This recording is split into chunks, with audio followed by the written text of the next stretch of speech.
ससुर का घर, बहुओं के लिए शिक्षाप्रद कहानी। रोहन और सीमा की नई नई शादी हुई थी। घर में ससुर यानी रोहन के पिताजी शुदीराम और वे दोनों बस 3 ही लोग थे। इस घर को रोहन के माँ बाप ने जीवन भर की कमाई जुटाकर बड़ी मेहनत और अरमानों से बनाया था।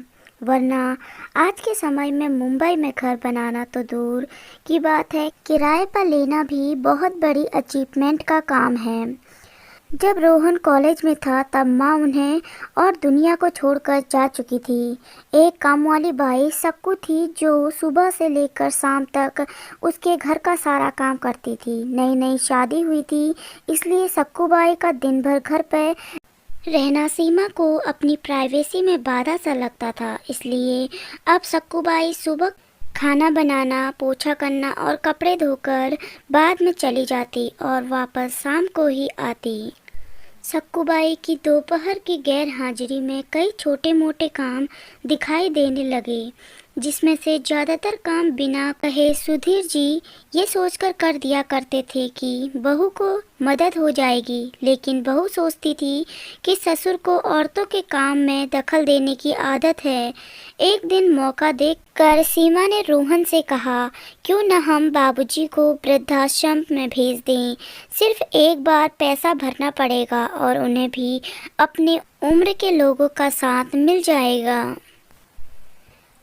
हमें भी अपनी प्राइवेसी के बारे में ज़्यादा सोचना नहीं पड़ेगा। रोहन ने सीमा की बातों पर ध्यान नहीं दिया। कुछ दिन ही बीते थे कि बाबूजी अपने दोस्तों के साथ एक हफ्ते के लिए टूर पर गए और इत्तेफाक से इसी दौरान सक्कू बाई भी छुट्टी पर थी। फिर क्या सीमा को जैसा चाहिए था वैसा समय मिलने लगा। अब रोहन रेस्टोरेंट में खाना खा लेता और सीमा का काम चॉकलेट, ब्रेड और मैगी से चल जाता। खाना बनाने की टेंशन नहीं थी, लेकिन घर में निकलने वाला सारा काम तो अभी करना ही था। ससुर जी की गैर हाजिरी में सीमा को एहसास हुआ कि वह बिना कहे ही जो काम कर दिया करते थे उससे कितना फ़र्क पड़ता था। छोटे मोटे लगने वाले यह काम भी काफ़ी समय और एनर्जी लेने वाले थे। कुछ दिन बीतने के बाद एक दिन रोहन सीमा से कहता है, चलो कहीं आज बाहर घूम कर आते हैं। सीमा बड़ी ही खुशी खुशी सज धज कर बाहर जाने के लिए तैयार हो जाती है। रोहन सीमा को अपने घर से 4 किलोमीटर दूर एक चौल पर लेकर आता है। एक आदमी रोहन को हाथों में एक चाबी के देता है। रोहन उस चाबी को लेकर चौल में एक कमरे का दरवाज़ा खोलता है।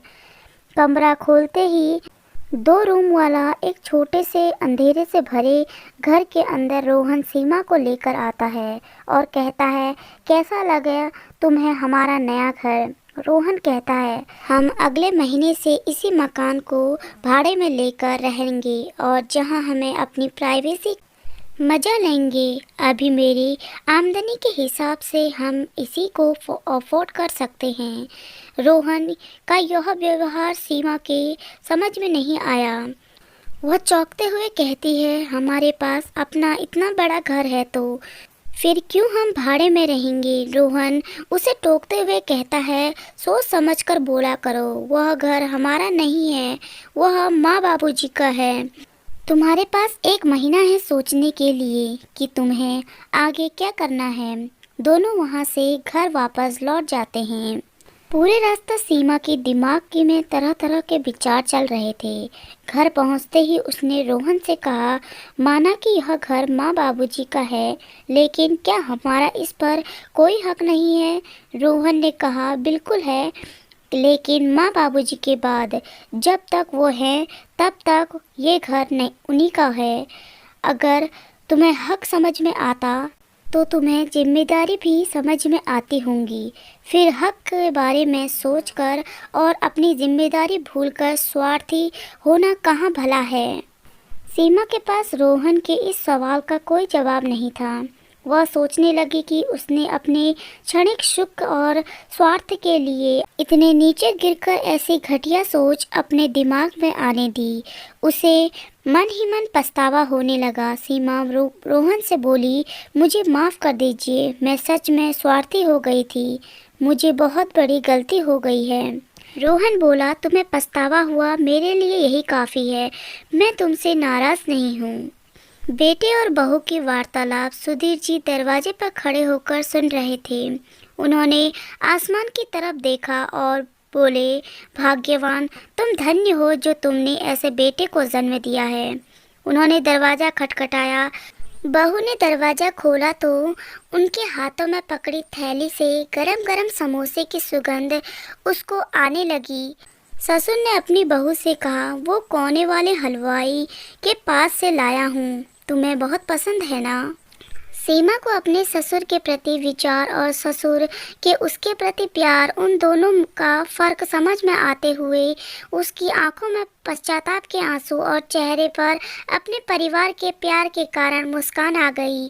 दोस्तों, इंसानी दिमाग में दिन भर में हजारों विचार आते हैं, कुछ अच्छे कुछ बुरे, लेकिन किसी भी विचार को शब्द में परिवर्तित करने से पहले उनको समझना बहुत ज़रूरी है।